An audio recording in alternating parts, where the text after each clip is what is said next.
Right now, there are more than 27 million one-person businesses operating in the US alone. No employees, no office, just one person and a laptop. And that number has grown every single year, especially in the past 2 years. Here's the part most people don't talk about. This isn't a fringe thing anymore. This is one of the fastest growing segments of the entire economy. And AI is the reason the growth is accelerating right now. For a long time though, the ceiling was real. One person could only do so much. If you wanted to grow, you eventually had to hire. You had to build a team, take on overhead, manage people. The one-person model had limits. But AI just removed most of those limits. And that's why it doesn't matter where you're starting from right now.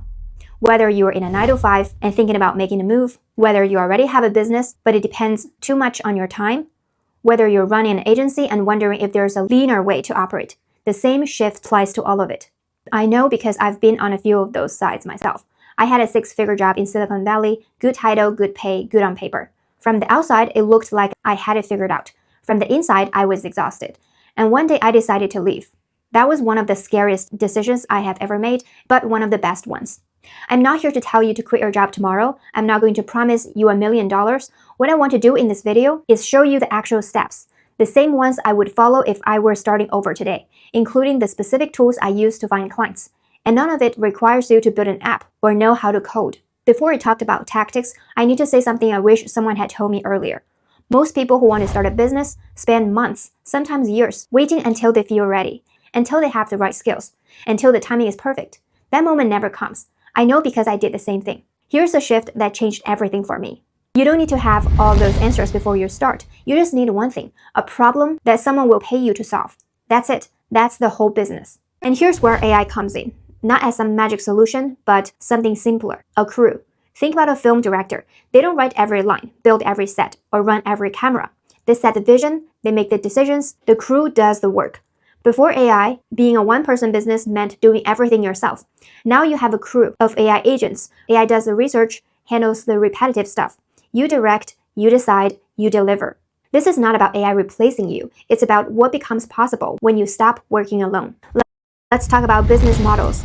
Because picking the wrong one at the start is the most common reason people give up before they even get going. There are basically 3 paths.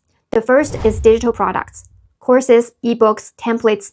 The dream is you make it once and sell it forever. The reality is that this only works after you already have an audience. If you're starting from zero, you will spend months building something that nobody sees yet. Not a bad model, just the wrong first step.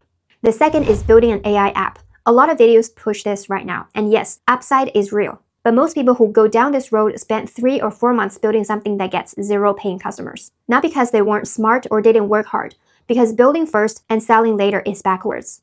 The third is selling a service. A service is just a promise. You tell someone what you can do for them, they agree to pay you, and then you do it. 0 upfront cost. No product to build before you have money coming in. And because AI is doing most of the heavy lifting, you are not trading all your time either. You are directing the crew. Your first dollar always teaches you more than any course. With a service, you can get that first dollar faster than any model. Now, what do you actually sell? This is where most people get stuck. They want something original, something nobody has ever done before. You don't need that. You need something that already has paying customers and that you are in a good position to do. Let's start with 3 questions. 1. What have you spent years getting good at work, at home, or anywhere? 2. What do people already come to you for? What do friends, coworkers, or family ask your advice on without you prompting them? 3. Who is out there right now paying someone to solve exactly that problem? Where those 3 answers overlap, that's your starting point. Here's something you can do right now. Open Claude or ChatGPT. Type in your answers to those 3 questions and ask, based on this, what are 3 service business ideas I could realistically start in the next 30 days?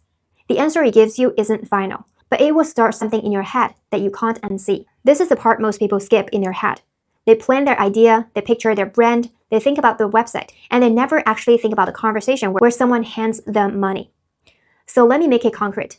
Your goal right now is not to build a business. Your goal is to have one conversation with one person who might need what you do. That's it. Everything else comes after. 3 places to start. First, people you already know. Message 10 people in your network. Tell them what you're exploring. Ask if they know anyone who might need help with it. This feels uncomfortable. Do it anyway. Most first clients come from connection you already have. Second, LinkedIn. This is where the people who actually make buying decisions spend their time. A direct message to the right person will beat any ad, any cold email, any social post. The problem is finding that right person. If you do it manually, searching profiles one by one, guessing who to message, figuring out what to say, it takes forever. And most people give up before they get anywhere. The tool I use for this is called LinkedIn. Here's how it works, and it's simpler than it sounds. You go to the platform and you put in your service. If you have a landing page already, you paste that in. If you don't, just type something like SEO agency or content writing for tech companies. Whatever you're offering, that's it. From that, it builds out your ideal customer profile, so you know exactly who you should be talking to. It also pulls competitor data so you can see who else is targeting the same people and where the gaps are. And it picks up on signals, things happening with potential clients that tells you this is a good time to reach out.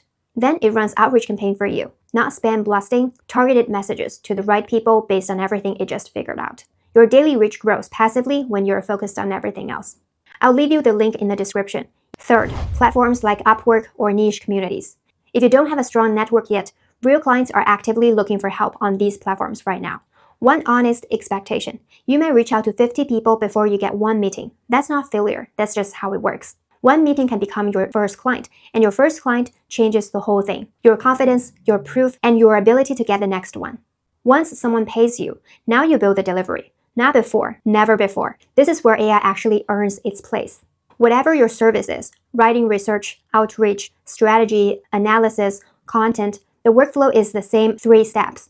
Step 1, understand exactly what your client needs. Ask questions, get specific. Step 2, feed that context into Claude or ChatGPT and get a strong first draft of the deliverable, the plan, the research, whatever it is. Step 3, you review it, you refine it, you make it actually look good. Your judgment is where the client is paying for. AI just handled the part that used to take 4 hours. Build this workflow once, then reuse it for every client. The second client takes half the time. The 5th one takes a quarter. That's how one person feels like a whole team. I want to end honestly. None of this is as complicated as it looks from the outside, but none of it happens by itself either. The tools are better than they've ever been. The path is clearer than it's ever been, but there's still a moment for everyone who actually does this, where they have to send the message, make the offer, put themselves out there, and they feel the fear, and they do it anyway. I felt that when I left the job. I felt it when I reached out to my first client. I still feel it sometimes. That feeling doesn't mean stop. That feeling means you're moving. If this video helped you, share it with one person who needs to hear it. See you in the next one.